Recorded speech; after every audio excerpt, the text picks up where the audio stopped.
Quick one. Information alone isn't transformation. I've read enough books and listened to enough fucking podcasts to know that. If you want to do more than just listen, my weekly groups are in the show notes.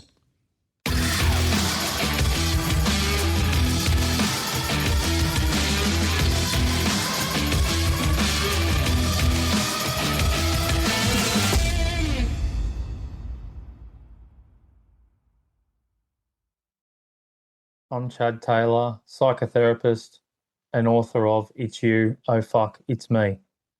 Today it is just me. I'm going to go straight into what Jacob left last week was no matter the faults, no matter the problems, all you can do is try and be kind.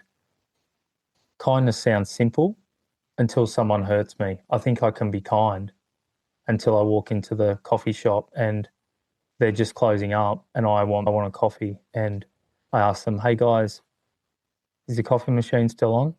And then I'm hit with, oh no, sorry mate, just turned it off. When someone hurts me, when someone disappoints me, when someone betrays me, then I've really got to work hard to remain kind in that moment. It's easy to be kind when you're getting your own way. It's really easy to be kind.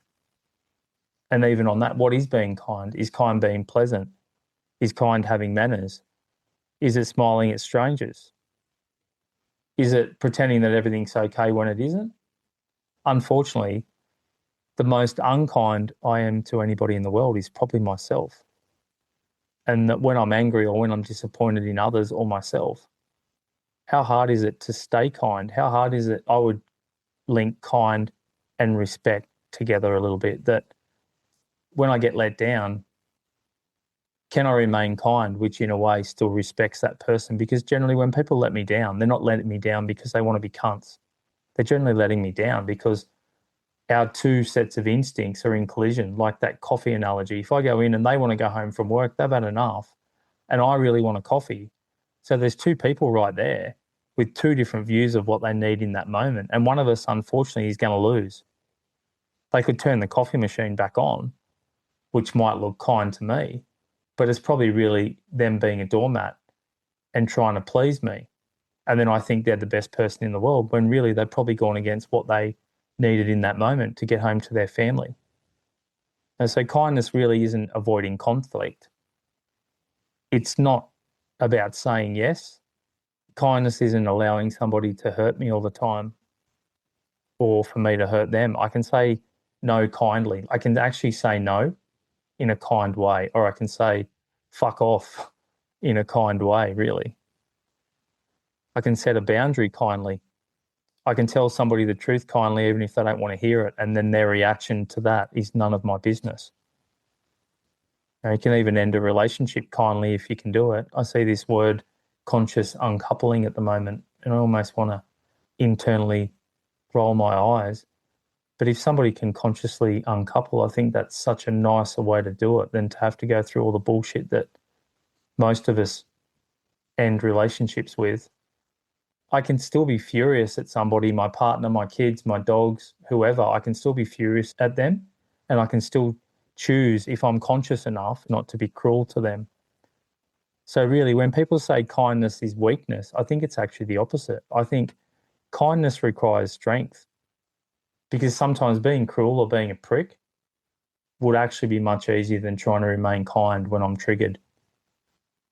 Why is it so hard? Sometimes I don't want to be kind, even as a therapist. People like to think that therapy is about going in and you've got this person that gives you unconditional positive regard and they just listen to your problems and they nod and they write notes. And to a degree, 100% I want the best for the person across from me. But sometimes that is giving them a little slap, metaphorically, to wake them up. Sometimes the kindest thing I can do is almost hit them with a bucket of water to wake them up. When I've had them for 6 months and they're still not getting anywhere, sometimes I've got to make that brazen, bold move, which, as long as it's done with the right intent, is hit them with a bucket of water. I generally try and give them this metaphor before I do it. So when it comes and they've reacted and they're about to storm out of the room or punch me in the face or make a complaint to the governing body about me, I can say, hey, remember when you smiled and laughed and we talked about that concept of the bucket of water?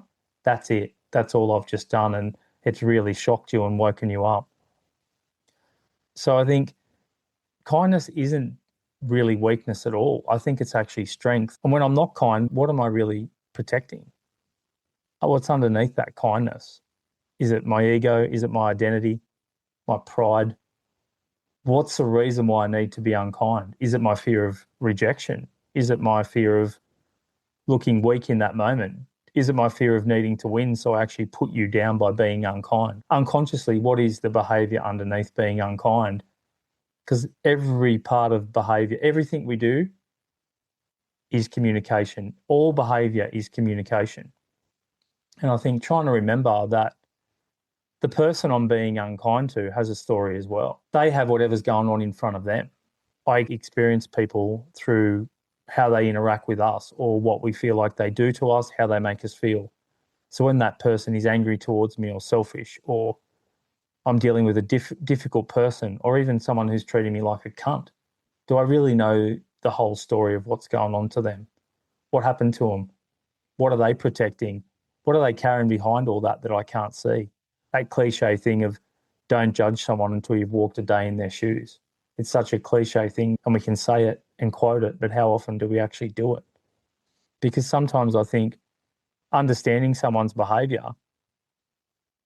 doesn't excuse it, but it might give me an understanding into who they are, and rather than judging them on what they've just done to me, seeing through that and seeing what's really going on underneath all this stuff. That I don't need to agree with you to be kind. I can think you're completely fucking wrong, and I can still treat you like a human being and treat you with kindness. I can disagree without humiliating you, destroying you. I can set a boundary without wanting revenge with you. I can challenge you without wanting to actually destroy you or put you on show. I think a lot of the time we've forgotten how to do that now. That I think somewhere along this last couple of 100 years, I think we've lost the understanding that having a disagreement doesn't make that person the enemy, or it doesn't allow me to have contempt for that person. Just because I've disagreed with them doesn't mean I have to hate them or I have to be nasty to them. I can disagree with them with a smile on my face because I'm really only disagreeing with an opinion, and kindness at home. This is where kindness really counts. Not with the strangers, not with the coffee lady that thinks I'm fucking amazing because I smile. It's not when people are watching. It's at home when I'm with my partner, my kids. Am I kind to my partner? Am I kind to my daughter? Do I say thank you when my dinner's ready? Does she say thank you to me when I wash the dishes? What if she doesn't say thank you to me when I wash the dishes? Do I then turn around and be nasty to her and carry on about how disrespectful she was for not thanking me for washing the dishes? For this next week or two, try and observe yourself and see, when are you the worst? When are you the most unkind? Is it when you're tired? Is it when you're overworked? Is it when you're in the middle of something and you're trying to get something to do? Is it when your partner points something out you haven't done, or something about yourself that you don't want to see?